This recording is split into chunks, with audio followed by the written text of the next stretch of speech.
Hey everyone, and welcome back to my channel. It's Theresa here with a storyline chapters layout to share with you. And so I am continuing to work with the Heidi Swapp Storyline collection, and I'm also using a bit of old school, and there's a couple of miscellaneous products that I've pulled in here just to give myself some choices. And so I'm starting out with one of the scrapbooker inserts from the chapters album system. And I have a collage of photos, or a grid of photos from our yard last year. This is a 2020 yard kind of layout, garden layout. And then I also have a photo of my husband and myself. And so I'm going to just sort of work out here how I want to lay this out. I know that I want to use this sort of pink textured paper. And I just have to say that the Heidi Swapp collections, if you haven't worked with her collections in a while, I think you're really going to like these. They have a sort of distressed, vintagey feel, but they're also really modern and sophisticated. I don't know how she manages to combine all of that together. But if you remember crepe paper, the crepe paper collections used to have this sort of feel, and they've sort of, don't get me wrong, I love crepe paper, but they've sort of taken a different turn with a bit of the more cutesy icons.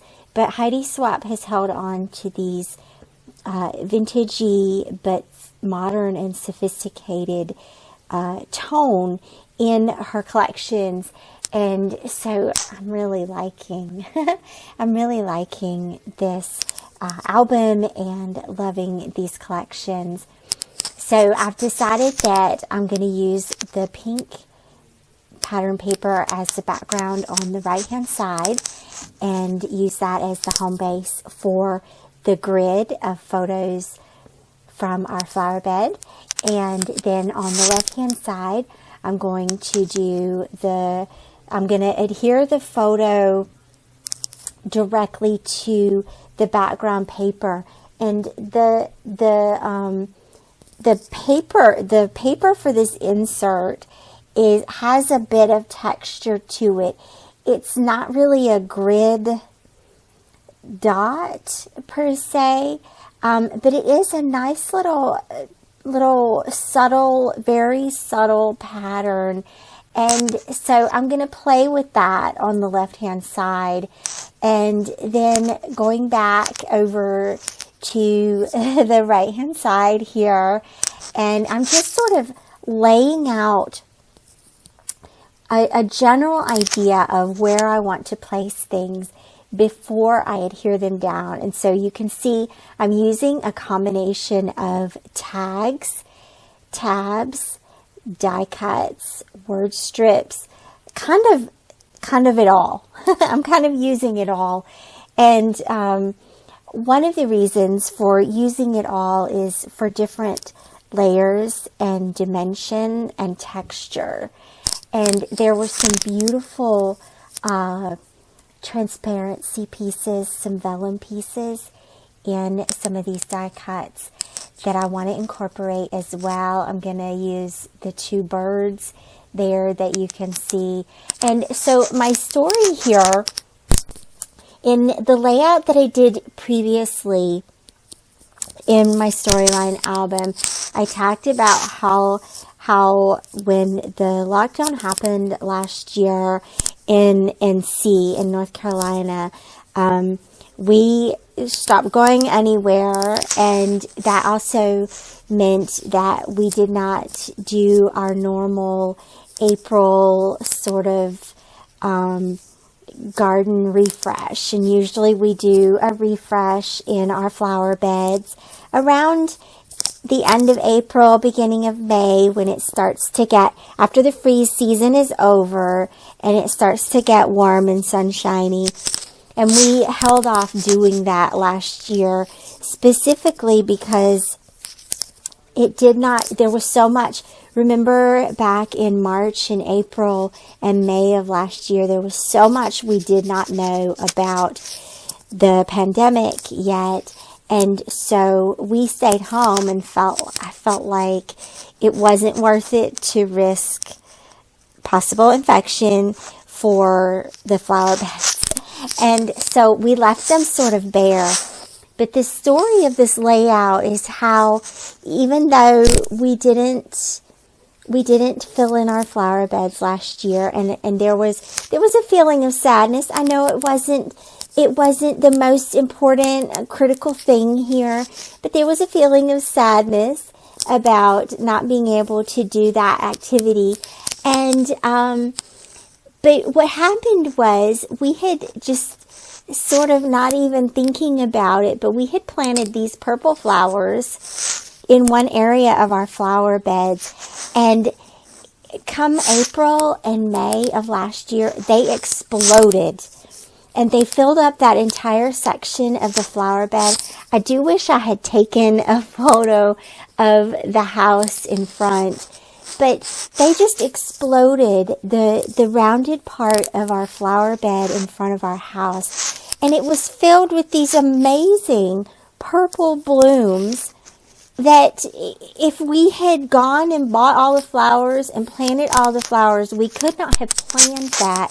And it was really amazing. It was like this tiny little, I don't know, a little God smile, just saying, hey, here's a little dose of joy in the midst of difficult circumstances, making difficult decisions.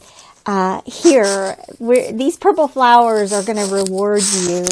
And so this layout is celebrating how that happened.